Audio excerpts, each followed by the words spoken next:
Hello NEET candidates, और कैसे हैं, क्या हालचाल। उम्मीद करते हैं सभी बढ़िया होंगे, लेकिन आपके पास बहुत कम टाइम बचा है। अब आप सिर्फ जो पढ़ चुके हैं उसे रिवाइज करें और ज़्यादा लंबे वीडियोस ना देखें, छोटे छोटे वीडियोस को देख सकते हैं आप। बाकी क्वेश्चंस के थ्रू अपना रिवीजन करें। तो अगला हेडिंग हमारे पास था ट्रांसपोर्ट ऑफ CO2। अब देखिए हम लोग CO2 का ट्रांसपोर्ट देखेंगे। CO2 कहाँ से कहाँ ट्रांसपोर्ट होगी। CO2 का फॉर्मेशन टिश्यू में होता है और टिश्यू से एल्वियोलाई तक जाएगी, तो किस तरीके से जाती है ये देखना है। 70% बाइकार्बोनेट से जाएगी, तो ये आपका 70% हो गया बाइकार्बोनेट्स आयन। और यहाँ पर कौन से बाइकार्बोनेट आयन, तो देखा जाएगा यहाँ पे सोडियम बाइकार्बोनेट आयन का फॉर्मेशन होता है, इसके थ्रू आपकी CO2 जाती है। परसेंटेज पूछा जाएगा तो आपको कितना बताना है, 70%। और ये 20 से 25% हीमोग्लोबिन जो होता है वो आपका 20 से 25% CO2 हीमोग्लोबिन के माध्यम से जाएगी। हीमोग्लोबिन पे आपका जो है फॉर्मेशन हो जाएगा। क्या फॉर्मेशन होगा, कार्ब एमिनो हीमोग्लोबिन। ठीक, तो 20 से 25% और 70% ये आपका हो गया, बचा 7%। तो ये आपका प्लाज्मा में डिजॉल्व होकर CO2 चली जाती है। इस तरीके से CO2 का ट्रांसपोर्टेशन हो जाएगा। और उसके बाद हेडिंग आती है रेगुलेशन ऑफ रेस्पायरेशन। तो हमारी बॉडी में जो रेस्पायरेशन होता है और ब्रीदिंग होता है, इसको कोई ना कोई रेगुलेट कर रहा है। तो कौन रेगुलेट कर रहा है, तो by neural system. Neural system के द्वारा इसका रेगुलेशन हो रहा है। इसमें ये आपका मेड्यूला और ये पोन्स दोनों ब्रेन के पार्ट हैं।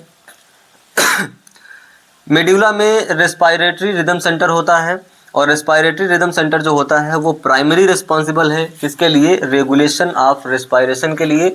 और यहाँ पर देखें जो पोन्स होता है न्यूमेटॉक्सिक सेंटर होता है यहाँ पर, और कैन मॉडरेट, ये किसको मॉडरेट करता है, रेस्पायरेटरी रिदम सेंटर को मॉडरेट करता है। इस तरीके से आपका ब्रेन का जो पार्ट है मेड्यूला और पोन्स, यहाँ से आपका रेगुलेशन ऑफ रेस्पायरेशन होता है।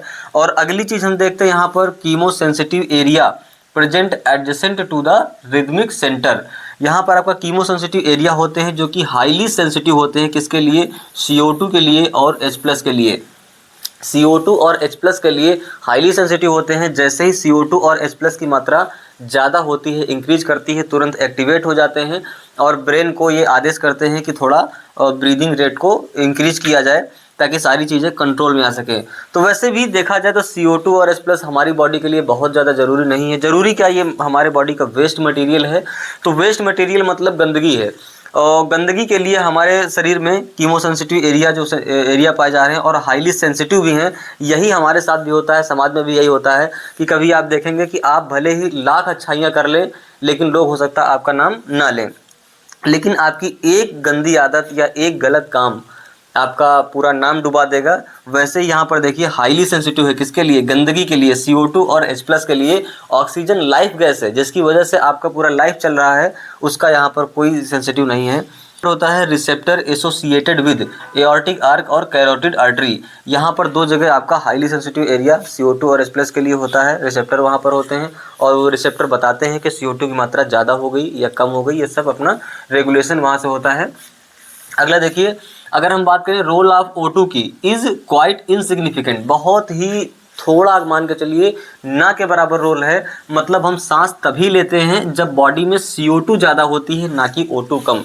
O2 कम हो गई इससे हमें कोई मतलब नहीं, लेकिन CO2 अगर ज़्यादा हो गई तो फिर हम सांस लेंगे, गंदगी को बाहर निकालने का काम करते हैं।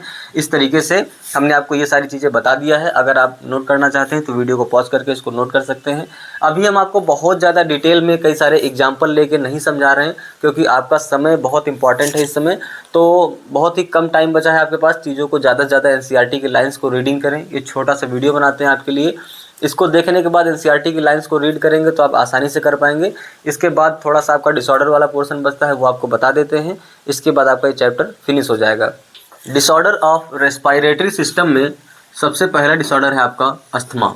अस्थमा में क्या होता है, डिफ़िकल्ट इन ब्रीदिंग, सांस लेने में प्रॉब्लम होती है और साउंड आती है, खर खर की साउंड आएगी। डिफ़िकल्ट इन ब्रीदिंग, सांस लेने में प्रॉब्लम होगी, क्यों, क्योंकि इन्फ्लेमेशन ऑफ ब्रोंकाई, ब्रोंकाई और ब्रोंकियोल्स जो होते हैं वो इन्फ्लेमेट कर जाते हैं, थोड़ा सा उसमें स्वेलिंग आ जाती है, सूजन आ जाती है, तो यहाँ पर अस्थमा में आपका ये प्रॉब्लम हो जाती है। अगला आपके पास डिसऑर्डर है एम्फाइसेमा। एम्फाइसेमा जो होता है वो क्रोनिक डिसऑर्डर है। क्रोनिक डिसऑर्डर का मतलब होता है जो लंबे समय तक कोई डिजीज़ रही लंबे समय तक, तो उसको कहते हैं क्रोनिक डिसऑर्डर। कोई एक्यूट होता है तो उसमें जैसे क्या होता है कि तुरंत अगर कोई चीज़ हुई और आपको बॉडी में प्रॉब्लम कर रही है तो वो तुरंत के लिए एक्यूट शब्द का इस्तेमाल करते हैं। और क्रोनिक जो होता है वो एक लंबे समय से बीमारी जो होती है उसको क्रोनिक कहते हैं। तो ये क्रोनिक डिसऑर्डर है क्या, एम्फाइसेमा।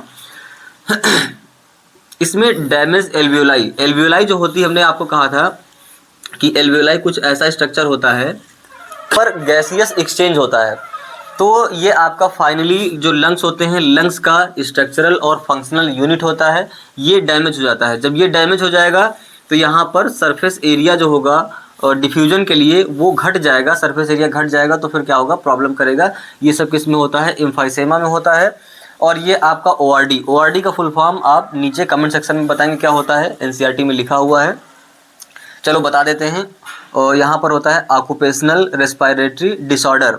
ऑक्यूपेशनल मतलब आपके जो धंधा बिजनेस होता है उससे जुड़े हुए जो रेस्पिरेटरी डिसऑर्डर होते हैं उनके बारे में बात की जा रही है। जैसे कि ग्राइंडिंग का काम कोई होता है, या स्टोन ब्रेकिंग का होता है, या फिर ऐसी जगह काम करना जहाँ पर उसके बहुत पतले पतले पार्टिकल, छोटे छोटे कण हवा में उड़ते रहते हैं, और जब आप ब्रीदिंग करते हैं तो आपके नाक से होते हुए आपके लंग्स तक पहुँच जाते हैं और कहीं ना कहीं आपको प्रॉब्लम करते हैं। इसमें क्या होता है, लॉन्ग एक्सपोजर, लंबे समय तक। जैसे एग्जाम्पल ले लीजिए, आप आटा चक्की चलाते हैं, ये तो सभी लोग जानते भी हैं आटा चक्की, और कई बार गए भी होंगे वहाँ पर आपने देखा होगा जो आटा पीसने वाला होता है, आटा पीसता रहता है और उसी के चक्की के पास में खड़ा रहता है, बहुत सारा आटा वहाँ से उड़ता रहता है। तो जब वो सांस लेता है तो वो आटा उसकी नाक में चला जाता है और उसके बाद फाइनली आपका कहाँ चला जाएगा, एल्वियोलाई में चला जाएगा। तो हो सकता है यहाँ पर इस तरीके से वो कुछ जम जाए और यहाँ पर उसको प्रॉब्लम हो, इन्फ्लेमेशन हो जाए, फाइब्रोसिस हो जाए, क्योंकि आपका जो बॉडी का सुरक्षा तंत्र होता है, इम्यून सिस्टम, वो इससे लड़ाई करेगा और यहाँ पर फाइब्रोसिस होने का खतरा रहता है, जिससे कि प्रॉब्लम आती है। यहाँ पर देखिए इन्फ्लेमेशन हो जाएगा, फाइब्रोसिस हो जाएगी। और इसके बाद क्या होता है, serious lung damage, lung seriously damage हो जाते हैं, जिससे कि बहुत प्रॉब्लम आती है, सांस लेने में प्रॉब्लम होगी और अल्टीमेटली कई बार डेथ भी हो जाती है लोगों की। तो इससे बचने के लिए क्या करना चाहिए, एक सीधा साधा तरीका है, आप मास्क ले लीजिए और मास्क पहने रहिए। जितने भी पार्टिकल्स होते हैं, मैक्सिमम पार्टिकल को मास्क आपका रोक के रखेगा, जिससे आपका जीवन सुरक्षित रहेगा। तो ये चैप्टर आपका यहाँ से ख़त्म हो जाता है। आप थोड़ा मुस्कुराइए क्योंकि बहुत ही कम टाइम में हमने आपका ये चैप्टर फिनिश कर दिया है। आप अपना टाइम को सेव करिए और से ज़्यादा आप रिवीजन करिए, अपनी एनसीईआरटी को पढ़िए। जितना भी आप पढ़ चुके हैं सिर्फ उतना ही आप रिवीजन करें। अब वो समय आ चुका है कि आपको कुछ भी नया नहीं पढ़ना है, उतनी चीज़ों का रिवीजन करते रहें और रिवीजन करने के बाद उसकी क्वेश्चन की प्रैक्टिस करें। और कोई ना कोई टेस्ट जो होता है आपका, उस टेस्ट को देते रहें और उसी के क्वेश्चन को एनालाइज करते हैं। मिलते हैं नेक्स्ट वीडियो में, तब तक के लिए ओके बाय।